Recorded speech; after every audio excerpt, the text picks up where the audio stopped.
안녕하십니까, 강한 주식입니다. 오늘 하루도 고생 많이 하셨습니다. 8월 19일 월요일 시장 마감 브리핑 시작하겠습니다. 오늘 시장 흐름들 한번 보고요. 오늘 장중에 엔화가 다시 강세로 갔습니다. 그러면서 시장이 쭉 밀리고 일본 증시도 2% 이상의 하락을 보여줬는데 이거 한번 짚어보고요. 외국인들이 오늘 현물 매도를 하면서 선물 수익 실현을 좀 했습니다. 그래서 앞으로 선물 수익 실현이 어떤 의미를 가지는지를 좀 보고요. 오늘 시장에서 단연 급등세를 보였던 것은 코로나 관련주들입니다. 그래서 이것도 우리가 텔레그램에서 급등주들 많이 잡아드렸는데 어떤 종목들 잡아드렸고 어떤 포인트 또 앞으로 살 수 있는 종목들이 뭔지를 한번 보고요. 현금 비중 늘려야 되는지 아니면 지금 현 상태로 버티는지에 대해서 좀 말씀을 드리도록 하겠습니다. 자, 오늘 코스피 시장의 마감 동향을 보시면 오늘 외국인 쪽에서 장 시작하자마자 매도가 쭉 흘러 나왔습니다. 그래서 이렇게 매도를 하는 것이 프로그램 매도인데요. 일단 이것을 뭐 일부러 때렸다라고 보기는 좀 어려워요. 왜냐하면 외국인 쪽에서는 이미 지난주까지 매도가 꽤 많이 들어왔습니다. 지난주 금요일에도 1조 2천억의 현물 매수를 했다고요. 그죠? 그래서 이 부분에 있어서 차익 실현 물량들이 일부 이제 장 시작 전에 이미 주문이 들어와 있었을 거고요. 다만 이렇게 매도가 나오는데 매수를 받지 않았죠. 외인들이 전혀 매수하지 않고 그냥 놔두는 모습을 보여주고 막판에만 이렇게 동시호가 때 들어오는 모습을 보였습니다. 그래서 오늘은 시장을 거의 방치를 해놨다라고 보시면 될 것 같고 코스피 시장의 기술적 흐름을 한번 보시면 자, 급락을 했어요. 8월 5일날 10% 급락을 하고 나서 계속해서 땡겨 올렸습니다. 그리고 금요일날 21선 회복을 했고요. 그리고 나서 빠지는데 이런 것들은 일단 뭐 우리가 정상적인 조정이라고 봐야 되겠죠. 계속해서 올라가는 건 없습니다. 그래서 21선 돌파해서 안착하는 구간으로 들어가는 정상적인 흐름이다. 그래서 제가 지난주에도 계속해서 보여드렸던 그래프 중에 하나가 10% 이상의 급락이 나온 이후에 한 5% 정도 땡긴 다음에 옆으로 이렇게 긴다 그랬잖아요. 기고 나서 바닥을 여기서 잡든 아니면 여기서 잡든 다시 잡은 다음에 올라간다. 이렇게 이제 말씀드렸는데 그 과정이 나오고 있습니다. 베스트한 시나리오는 크게 빠지지 않고 20일 저가선 또 200일선 근처에서 이렇게 옆으로 기어주는 게 제일 좋고요. 여기에서 이 상승폭의 절반 정도를 내려오는 조정이다라고 하면 꽤나 아프겠죠. 그래서 이렇게 조정이 길게 나온다라고 했을 때는 현금 비중을 좀 높여놨다가 다시 들어가는 게 낫습니다. 그래서 그거 이제 말씀을 드릴 거고 코스닥 역시나 마찬가지입니다. 1200억 외국인들이 1200억 팔았다 뭐 작게 파는 건 아닙니다. 역시나 매수 안 들어왔죠. 그런데 막판에 매수 좀 들어오는 모습을 보였고 역시나 21선 돌파하고 나서 지금 옆으로 기는 게 베스트한 시나리오 그리고 하락 갭을 메웠습니다. 그렇기 때문에 다음번 저항은 여기 지금 저항대 하나 있고요. 그 다음은 여기다. 그래서 여기까지 가기 위해서 조금 힘을 응축시키는 구간들이다라고 생각하시면 될 것 같아요. 너무 겁먹지 마세요. 자, 외국인과 기관들의 순매수 상위 종목들을 한번 보시면은 지난 금요일까지는 반도체, 삼성전자, 그죠? 삼정과 SK 하이닉스 닉스를 매수를 굉장히 많이 했었는데 오늘은 그게 안 보입니다. 그죠? 팔았다라는 거죠. 대신에 외국인들이 담았던 것은 현대차, KB금융, 삼성생명, 자, 기업은행, 그죠? 요런 종목들이에요. 메리츠 금융지주 이런 종목들입니다. 요 특징은 뭐죠? 밸류업 쪽이죠. 기관들도 역시나 마찬가지입니다. 기관들도 하나금융지주 샀고요. KB금융 샀고 우리금융지주 전부 다 은행이죠. 은행 밸류업 쪽입니다. DB손해보험도 샀고요. 신한지주 샀고 그죠? 그래서 밸류업 쪽으로 지금 단기적인 매수세가 들어가고 있는 상태고 그거 이외에는 이렇게 조선주들이 포진을 좀 해 있어요. 그래서 조선주들은 뭐 기관들도 삼성중공업 좀 담았고요. HD 현대중공업, HD 한국조선해양 이런 것들을 담으면서 조선주들이 좀 올라가고 있다. 그래서 나중에 제가 이제 조선업종에 대해서 정리를 한번 해드릴 텐데 조선업종이 현 시점에서 강한 건 맞습니다. 강한 건 맞는데 강한 건 오케이야. 그런데 금리를 인하할 때 인하기에는 무슨 일이 벌어지느냐 역대 시계열을 보니까 신조선가가 빠집니다. 조선가가 금리와 함께 동일하게 움직이는 모습을 보여준다. 그래서 지금 조선주들이 올라가는 그 어떤 로직 아니면은 내러티브 자체가 신조선가의 급등인데 이게 꺾인다라고 했을 때는 조선주들도 모른다. 그래서 조선주들을 언제까지 들고 가느냐에 대해서도 제가 한번 정리를 좀 해드리도록 할게요. 자, 그럼 어떤 종목을 많이 팔았느냐? 당연히 삼성전자 많이 팔았죠. 꽤 많이 팔았습니다. 그리고 SK 하이닉스도 팔았어요. 공교롭게도 오늘 한국가스공사의 매도가 꽤 많았습니다. 기관과 외인들이 동시에 매도를 했는데 한국가스공사는 지난 16일 날 장 끝나고 나서 기사가 하나 나왔습니다. 뭐가 나왔냐면 민주당에서 환경 영향 평가 이거를 영향 평가 그러니까 뭐 우리가 이제 집을 짓거나 아니면 뭐 신도시를 만들거나 아니면 도로를 깔거나 아니면 지하철을 놓거나 뭐 이런 것들을 할 때 환경 영향 평가를 하잖아요. 그래서 이 환경 영향 평가를 대왕고래 석유 시추에서도 적용을 해야 된다라는 법안을 발의하면서 꽤 많이 팔았습니다. 그래서 오늘 급락하는 모습을 보였고 주로 이제 매도했던 것들은 그간 강세를 보였던 삼성전자, 그 다음에 한미반도체, SK하이닉스, 현대일렉트릭, LS일렉트릭 이게 다 어딥니까? AI와 AI에 딸려 들어가는 전력 쪽이라고요. 그죠? 이쪽으로 이제 차익 실현하는 모습을 보였습니다. 기관도 역시나 마찬가지죠. 삼성전자 팔았고요. 그리고 다른 반도체 종목들도 여기 나오진 않지만 밑에 보면 반도체 종목들 많이 팔았습니다. 그래서 오늘은 조금 차익 실현하는 구간이다. 왜? 8월 6일부터 시작해서 8월 16일까지 일방적으로 좀 반등이 나왔거든요. 그래서 좀 챙겨갈 때다. 이렇게 이제 생각을 한 것 같습니다. 자, 엔화가 장중에 갑자기 강세 전환을 했습니다. 그래서 나오는 얘기들을 보시면 뭐 여러 가지가 있는데 일단 이번 주에 빅 이벤트가 하나 있습니다. 뭐가 있냐면 파월은 잭슨홀 미팅이 있습니다. 그죠? 그래서 잭슨홀 미팅에서 이때 이제 금리 결정을 하는 건 아니에요. 그런데 각 연방 은행들의 수장들이 모여가지고 막 경제에 관해서 토론을 해요. 그런데 잭슨홀 미팅에서 우리가 긴장하는 것은 파월이 2022년 잭슨홀 미팅에서 아주 강경한 어조로 금리 인하 없다라고 얘기를 했습니다. 그러면서 2022년에 폭락장이 시작됐던 그 강렬한 기억들 때문에 잭슨홀 미팅에 우리가 긴장을 좀 하는 것인데 사실은 잭슨홀 미팅 다음 주 이번 금요일에 있어요. 금요일에 있는데 그 다음 주에는 대략 2대1 비율로 상승이 더 많았습니다. 그래서 잭슨홀 미팅에 대해서 우리가 크게 걱정은 하지 않는데 잭슨홀 미팅을 파월이 계획하고 있는데 이제 일본에서도 우에다 총리죠. 우에다 그 BOJ 총재입니다. 근데 뭐가 있냐면 금요일 날 국회 연설이 있어요. 연설. 근데 어떤 내용의 기사들이 돌았냐 하면 우에다 총재가 국회 연설 가서 금리 인상, 그죠? 금리 인상 기조를 유지하겠다라는 저 발언을 할 가능성이 있다. 이런 기사가 나와 버렸습니다. 자, 그래서 금리 인상이 지속이 된다라고 한다면 엔화가 당연히 강세로 가겠죠. 그죠? 여기에다가 지금 요 우에다 총재의 국회 연설은 금요일 날 우리 시간으로 금요일이에요. 그죠? 금요일. 그런데 미국은 시간이 늦다고요. 금요일 밤입니다. 그죠? 토요일 새벽이야. 그렇기 때문에 요거에 더 민감하게 지금 반응을 해버렸다. 그래서 오늘 엔화가 어떻게 움직였냐면 갑자기 이렇게 엔화가 약세로 갔던 부분이 내려왔어요. 내려와서 147엔에서 8엔대에서 이렇게 있다가 갑자기 요게 급락을 해가지고 145엔대까지 내려가 버렸습니다. 이게 언제다? 오늘이에요.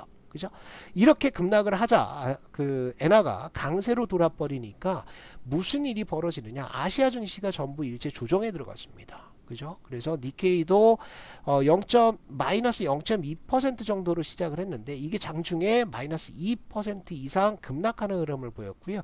토픽스 지수들도 장중에는 뭐 약보합까지 땡겼다가 전부 다 무너지는 모습을 보였습니다. 그래서 이렇게 우리가 시장이 좀 어려웠던 부분들이 엔화 강세인데 자, 우리가 엔화 강세로 돌면 기본적으로 걱정하는 게 뭐 있습니까? 엔캐리 청산이죠. 그런데 엔캐리가 90% 청산됐다라는 얘기들이 나와요. 큰 거품은 터졌다라는 이런 평가들은 나오고 있는데 사실 진정한 의미의 엔캐리는 어디로 가냐 하면요. 엔캐리는 주식으로 가는 게 아니라 엔화를 빌려서 어디로 가냐? 채권 시장으로 갑니다. 채권. 그죠? 채권 시장으로 가서 채권 투자를 하는 거죠. 그죠? 그런데 여기에서 엔캐리 청산 얘기 나오는 것은 뭐냐면 엔화를 빌려 가지고 투기적으로 주식에 투자한 주체들이 있어요. 헤지 펀드들이죠. 그죠? 이것들이 터지는 겁니다. 얘네가 터지는 건데 얘네의 청산이 90% 정도 됐다라고 얘기를 하는 거예요. 그죠? 그런데 요 엔캐리 청산이 오늘도 일어났느냐 그렇게 보기는 어렵습니다. 왜냐하면 엔캐리 청산이라는 것은 이런 투기적으로 주식에 투자한 자금들은 대부분이 정리됐다라고 얘기가 나오고 있어요. 그런데 이 이면에는 CTA라든지 요거는 이제 파생 상품들과 결합해 갖고 주식을 매수하는 거죠. 그래서 여러 가지 주식에 매매를 하는 알고리즘 매매가 있습니다. 프로그램. 그래서 이 프로그램은 여러 종류가 있는데 어쨌든 이 프로그램에서 어떤 프로그램은 뭐 빅스 지표를 중심으로 뭐 로직을 짜는 애들이 있고요. 또 어떤 거는 뉴스 기사의 단어의 뉘앙스를 보는 거죠. 뉘앙스를 보면서 여러 가지 이제 로직을 짜는 애들이 있고요. 또 엔화, 요즘에는 엔화가 문제니까 엔화의 이거에 따라서 로직을 짜는 애들이 있고 굉장히 여러 가지가 있습니다. 그래서 하루 거래 대금이 5천조가 넘는다라고 얘기를 해요. 얼마인지는 뭐 정확히 아무도 모릅니다. 우리나라 시장에서도 거래 대금의 70에서 많게는 90%대까지가 프로그램 매매예요.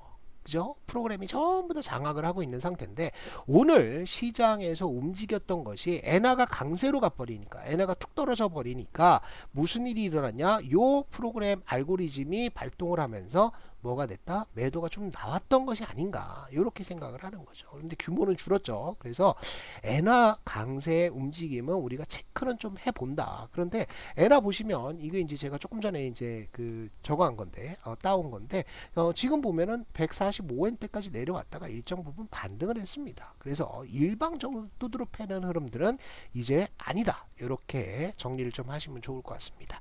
자, 오늘 외국인들이 선물 매매를 할 때 희한한 것들이 있죠. 원화가 강세로 갔습니다. 그죠? 원화가 강세로 가면서 외국인들이 현물은 팔았어요. 현물은 매도. 그죠? 근데 선물은 매수를 했습니다. 매수. 그죠? 이상한 거죠. 원화가 강세로 가면 매수하는 게 맞아요. 그죠? 강세로 가면 선물 매수가 보통 나옵니다. 그런데 뭐가 있냐면 자, 엔화까지 강세로 갔습니다. 그래서 엔화 강세 때문에 원화 강세가 터진 거예요. 그죠? 원화가 우리 시장에 어떤 좋은 일들이 일어나서 강세로 간 게 아니라는 거죠. 그죠? 그래서 선물 매수가 들어올 이유가 그렇게 강하지 않았다. 하지만 이렇게 외인들이 매수가 들어왔다라는 것들은 일단 첫 번째는 뭐다? 여기 보이시죠? 여기 그동안 거의 3조 원 넘게 누적되어 있던 선물, 그죠? 선물 매도 잔고를 수익 실현한 겁니다. 잔고 수익 실현. 그죠?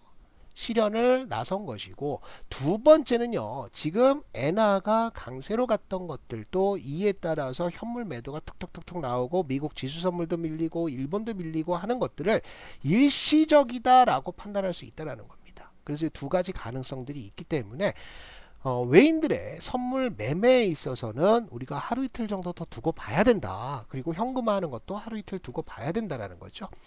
자, 오늘 시장에서 코로나 관련주들이 일제 급등을 했습니다. 그죠? 그래서 요거는 제가 이제 장 시작하기 전에 오늘 한 7시 45분쯤에 올려드렸던 종목들이에요. 그 종목들 보시면 일신바리오, 수젠텍, 휴마시스, 메가ICS, 뭐 웰크론 이런 종목들이 전부 다 어디에 속한다? 코로나 쪽입니다. 그죠? 그런데 지금 시장에서 보시면 특별한 뉴스가 안 나와요. 뉴스. 이전에는 뉴스가 뭐가 나왔냐? 리세션이 나왔습니다. 리세션에 대한 공포가 나왔고 두 번째는 엔화 강세, 엔캐리 청산에 대한 뉴스가 나왔었습니다. 그런데 이런 뉴스 찾아보시면 그렇게 많지가 않다고요. 여기에다가 엔비디아 뉴스가 나왔고요. 그 다음에 AI 버블에 대한 뉴스가 나왔습니다. 그죠? 그런데 이 뉴스들이 전부 다 사라지면서 지금 뉴스 타임라인을 장악한 것은 뭐다? 코로나입니다. 코로나. 그래서 이 뉴스빨이 굉장히 잘 먹히기 때문에 얘네가 이제 급등을 해주는 거예요. 그래서 오늘 우리 텔레그램 방, 무료 텔레그램 방에서도 보시면 장 시작 전에 얘네를 올려드리고 자 올라가는 것들 맥점 잡아드리죠. 그리고 설명드리고요. 그죠?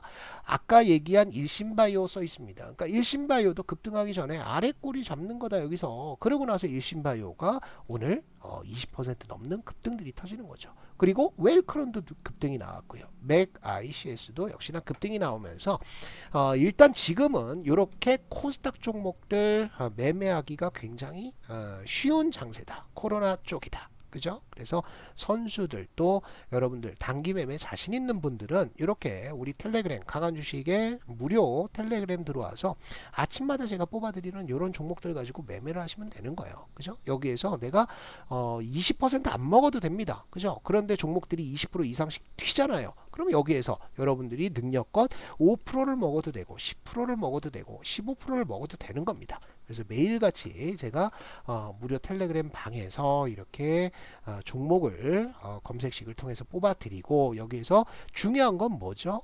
교육입니다. 교육. 그죠? 그래서 파동. 이 파동도 그냥 파동이 아니라 급등주 파동입니다. 급등주가 어떻게 움직이고 어떻게 급등했다 N자 파동을 어떻게 보여주고 손바뀜이 나온 이후에 마지막 랠리를 벌리고 이렇게 빠지는지 그죠? 이렇게 죽어가는지 요 모습들이 급등주 파동이잖아요. 이것에 대한 교육을 계속해서 연속적으로 시켜드리고 있다. 그래서 초보 투자자분들 난 잘 모르겠어요. 차트 보는 법도 모르겠습니다. 라고 하시는 분들은 들어오셔서 같이 하시면 좋을 것 같습니다. 자 그리고 여기 보시면은 우리 밸류업 종목들이 있죠. 오늘 은행주들 올랐고요. 증권주도 올랐고 보험주들도 정부 정책으로 한데 두드려 맞고 전부 다 급락했다가 다시 땡겨 올렸습니다. 왜 그러냐면 9월 중으로 밸류업 지수가 발표가 돼요. 그래서 정부에서는 계속 어떤 의지를 보여주고 있기 때문에 여러분들이 이 종목들을 매매하는 거는 언제다 9월에 밸류업 지수가 발표되기 직전까지 매매하신다. 아마 밸류업 지표 그 발표가 되고 나면 뭐가 나온다? 셀온이 나올 겁니다. 대한민국은 무슨 나라다? 셀온의 나라입니다. 그래서 셀온을 기억하시고 여기에서 그 밸류업 종목들이 밸류업 지수 발표했다고 막 급등한다 그래서 쫓아가시면 안 되고 지금 매매를 하셔서 어디까지 끌고 간다? 발표하기 직전까지 간다. 이렇게 이제 생각을 하시면 될 것 같아요. 자, 외국인들의 선물 매수가 이어질지 안 이어질지에 대해서는 하루 두고 봐야 되겠지만 일단 외인들 쪽에서 선물을 계속해서 담아준다. 아직 이제 매수 여력이 2조에서 3조 정도 남았거든요. 그런데 오늘 미국장이 중요하죠. 미국장에서 상승 흐름들이 엔화 강세를 무시하고 상승 흐름들이 나온다라고 했을 때는 내일까지도 선물 매수가 들어올 수 있어요. 그러면 대략적으로 2, 3일 정도는 우리가 편안하게 매매할 수가 있는데 만약에 선물 매수가 나오지 않고 그죠? 그 미국장이 하락하고 우리 시장도 매도로 돈다라고 했을 때는 현금 비중을 높여야 될 때가 다가오고 있는 겁니다. 그래서 현금 비중은 높이긴 높여야 되는데 그게 이번 주가 되느냐 아니면 다음 주가 되느냐 요 차이니까요. 여러분들 너무 무리하지 마시고 신용 미수 쓰지 말고 대기해 주시면 좋을 것 같습니다. 자 우리 강한주식연구소의 어플 있죠. 플레이스토어 구글 플레이에 들어가서 검색하시면 나오고요. 여기서는 여러분들 이렇게 시황 글들 읽으실 수가 있습니다. 그리고 텔레그램 있어요. 텔레그램 무료 텔레그램입니다. 여기 오셔가지고 검색식 통해서 또 파동을 통해서 급등주들 잡아내시면서 수익을 내시면 좋을 것 같습니다.